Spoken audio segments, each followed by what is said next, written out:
Take a quick look at the clothes you're wearing right now. Maybe it's a trusty pair of denim jeans, right? Well, traditionally, producing just one single pair of jeans takes over 2,000 gallons of water. That's a massive amount of resources. Now look out the window at your local skyline. The traditional concrete and all that sprawling infrastructure, it literally accounts for a staggering 8% of global CO2 emissions. Honestly, it feels like these two things couldn't be further apart. I mean, one is incredibly micro, it's intimate, it's what we wear every day. The other is totally macro, dictating the very shape of human civilization. But here's the wild part. The solution to fixing the waste in both of these spaces is exactly the same. Today we're looking at a truly fascinating alignment. We're answering the core premise. How can we create jeans fit for the circular economy and simultaneously achieve net zero in the massive built environment sector? Okay, let's dive into this. Welcome to this explainer on the circular design blueprint. Based on some incredible insights from the Circular Economy show, we're exploring how the exact same philosophy of waste elimination and system redesign is currently transforming both the fashion industry and the architectural world. If you're passionate about how we actually practically hit these ambitious global climate targets, you are absolutely in the right place, because we're looking at the concrete steps being taken today. Here's our roadmap for today. 1. The circular economy connection. 2. The jeans redesign. 3. Brands taking action. 4. The circular buildings toolkit. And 5. Answering big questions. It's quite the journey from a pair of jeans to a sprawling city skyline, so let's get moving. Section 1. The circular economic connection, linking our closets and our cities. Traditionally, as you know, both fashion and construction rely really heavily on a take, make, dispose linear model.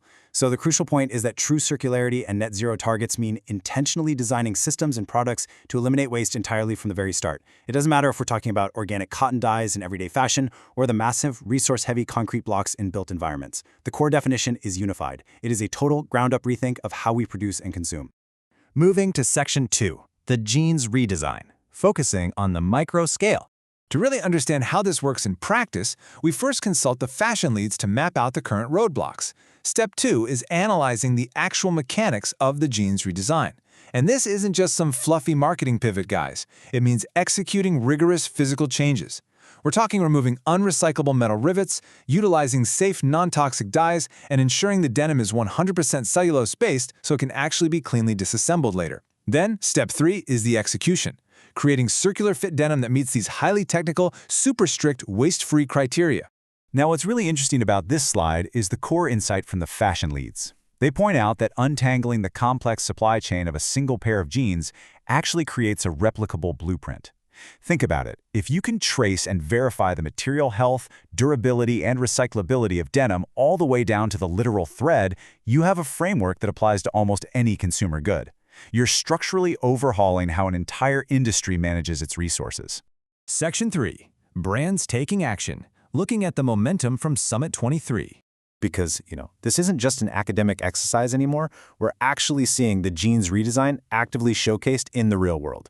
Insights coming directly out of Summit 23 proved that leading brands are doing way more than just talking about the challenge. They're actually stepping up and proving commercial viability.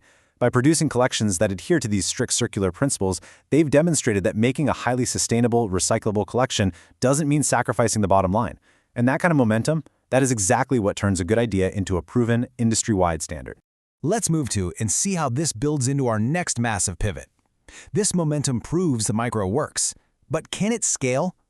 On the left, we have the fine threads of our clothes and denim. On the right, we're transitioning to the heavy concrete and steel of our cities. It requires the exact same circular logic we just talked about, just applied at a staggeringly different magnitude to tackle global net zero goals. Which brings us to Section 4, the Circular Buildings Toolkit, zooming way out to the macro scale. Just as the fashion industry has its jeans redesign framework, the architectural world has this, the Circular Buildings Toolkit.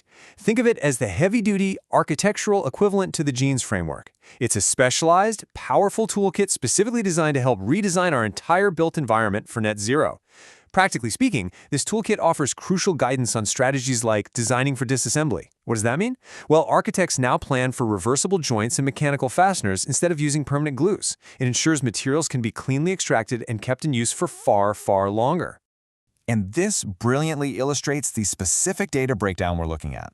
Traditional emissions reduction strategies, things like basic energy efficiency, they only account for about 65% of our built environment goals, right? That leaves a massive 35% gap that literally must be closed by circular savings and material recovery. Under this toolkit, closing that huge gap requires a complete mindset shift. A building is no longer just a static object. It essentially becomes a temporary bank of valuable materials that we eventually have to harvest and reuse. Built environment experts really emphasize that flipping this massive industry requires changing how we fundamentally view ownership. Their core takeaway is that we've got to start designing buildings as material passports. This means every single steel beam, every glass pane, and every modular concrete block is digitally tracked in a database for future reuse. These experts are the ones making sure this high-level circular theory actually translates directly into physical, tangible reality. Finally, Section 5, answering big questions about the future of our environment. When we're exploring the roadmap to a net zero sector, tackling these big questions is absolutely critical. Hearing the built environment experts respond directly really clarifies the path forward. For instance, when asked about costs, experts noted that while upfront design investments might be a bit higher, the immense value of material recovery at the end of life significantly offsets them. And what about timelines? Well, the general consensus is that having these strict, predefined frameworks actually accelerates adoption. It gives the entire supply chain the exact coordinates needed to scale up efficiently. Which leaves us with this final thought. We've seen how the exact same circular principles can be applied to the most micro, everyday items in our closets, and then scaled all the way up to the colossal skylines of our built environment. The frameworks are there. The brands and experts are taking action. So the question I want to leave you with is this. If we can systematically redesign our jeans and our skyscrapers to completely eliminate waste, what part of our world will we fundamentally redesign next? Thank you so much for joining me on this explainer. Keep asking those big questions, and I'll see you next time.